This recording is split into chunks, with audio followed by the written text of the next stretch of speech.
Alright guys, so welcome back. Day 2 of putting the motor together. Rebuild. cts-v day again. It's a lot warmer today. Whew, it's a lot warmer. But so far, been a pain in the butt. Yesterday, I got all the pistons underneath here. They're hiding down here. I got all them gapped. The rings gapped. Put on, installed, cleaned, all that. So that's great. Now we're checking the crank. Yeah, torque procedure, it's just a pain in the butt. I need to get a different torque angle is what I need to do, gauge, but that's what I got today. So yeah, plastic gauge in this thing. As you can see, they all came out pretty good. Running between, so if people don't know, you use plastic gauge, this is what it is. And how it works is you lay a little piece, it's like a little piece of green. You see it right there hanging out of it. It's that little piece of green right there. That's what it looks like. There's different colors for different thicknesses. So that piece of plastic is what it is a certain diameter. And then when it gets mushed, it flattens out to, you know, they can decide how much it got mushed by how flat it gets. That's how it works. This is the 0.01 to 0.03. You put it in there, you torque you put a little piece across your stuff, across your bearing, you put it in there, and then you take it back apart and you kind of measure where you're at. So like that one's pretty much 0.005. Yeah, that's what I would say it is. 0.0015, and this one's same. So that one's a little bit thinner, so it's more like a 0.02. It's in between there. Same, this is a 0.015, and that's about a 0.2. So all within spec, in my opinion. All looks good. I think the most accurate way, the most accurate way is to use a dial to, calipers to measure the crank, and then you measure the bore. You put your rods, your caps here, you measure the bore, and you compare the two. That gives you more of an all-around right way to do it. That's how we did it when I worked in the machine shop.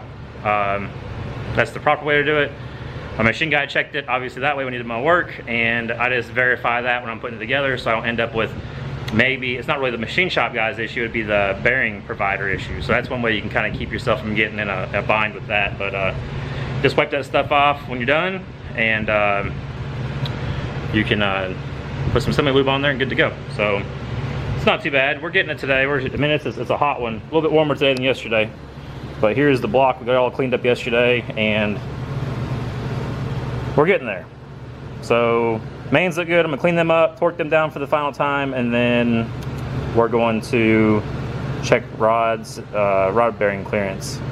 Should have done that maybe before I put the rings on, but it's not really that big of a deal. It's just more of a pain in the ass. But that's how it goes sometimes, right? So if anybody's wondering, torque procedure on these LS motors, so you got two different versions of the bolts here, pile of bolts. They specify dry, so nobody said you use lube on them. It's not like ARP. Put them in dry. This is the bolt, what they consider a stud. They're both M10. They're considering M10 as the diameter of the actual threaded part. So torque sequence. That's your sequence there, and all your bolts are inners, all your studs are outers, and then here is the torque spec. If you guys watching the video, at least you guys can kind of skip all this stuff. So that's the same picture, I just made it bigger. So those are called M10s with my motor. You do 15 foot-pounds the first pass, and then you do 80 degrees, and that's for the bolts. And then for the studs, it's 15 foot-pounds, 51 degrees. And I went and bought this today because I didn't realize I didn't have a torque angle gauge. I ended up having to spray lube in it to get the work a lot better. So it looks like crap now. It's literally like an hour old.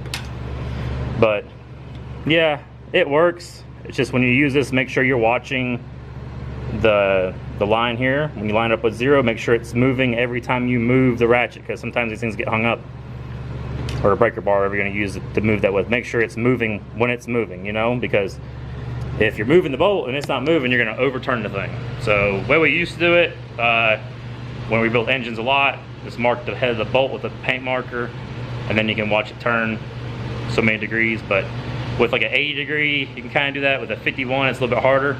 Not that big of a deal, but I tried to use the right tool, and it's a pain in the butt. So now I know why we did the other way. But I'll jump back in here and keep you guys updated today. All right, guys, pretty late outside. It's dark now. It's pretty late, like, I don't know, 9:30 or so. I mean, it's not stupid late, but figure I'll give you an update. I am hot, as you can see. Been a rough day, but got a lot done. Got a lot of progress today with the build. Was gonna do a time lapse on it, but man, just it would have been a heck of a time lapse, and you guys really don't want to see all that, I don't think. But pistons in, everything plastic gauged out good. Did the rods and the mains. Put the cam in there. Cam motion. It's actually a GT or GP tuning. Yeah, GP tuning. This is my trash box here. There it is. GP tuning 2.5, and then you like the harden or heat treated. What do they call it? I don't know what they call that, but it's like $15 or something more. Looks badass. It's like copper looking core. I don't know, some type of treatment. Yeah, so let's flip it over here. Flip her over. Windage tray, or windage tray, pickup tube, all that's torqued. These torqued to 18. This is like one of those 6-inch pound for your pickup tube there. New O-ring. I got the cam cover or timing cover on but loose. I seen a trick earlier. Guy, what he does, you leave it loose like this, so you can move up and down. So it can move up and down. And you put your balancer on there and it let the seal center up your cover. I don't know, we'll try that today. Put these in, put a little silicone on the bolts, on the the flange part of the bolt, and did all that. So everything's pretty good. I think it went really good actually today. Just one of those drawn out processes. It's kind of how it works. Figure this is more like an update video, not how to. This is not a how-to video for sure, but definitely just kind of what I'm doing today. It's kind of how it works. We do have lifters soaking in oil back there. So table is a complete mess. I really need to clean that up. New lifter trays. We got a lot of stuff, man. Just tracking down parts, man. A lot of stuff I had laying around from other builds that I haven't done yet, or came with cars I bought. Just kind of how it goes. Everybody's got big hopes and dreams, so a lot of times you get parts. But that's about it. I mean, we got parts rack over here, heads, oil pan. Everything's getting pretty good. I mean, realistically. Old cam. So, oh yeah, update on this was, I showed you last video was, these are the mains. And I said that was a rod. That is not a rod. Well, it's a big rod end if it is. Here's the rods. So bottom one has this like little hologram on it. There you go, you see that little gold hologram. So the bottoms ain't bad at all. It's the tops, man. They're pretty worn. You can see it's down through 2 layers. Not down to the copper, but that one's pretty. You can see it needed a build. It needed a rebuild, that's for sure. It kind of give you an update. Focus. I didn't even want to focus at all. Anyways, you get the idea.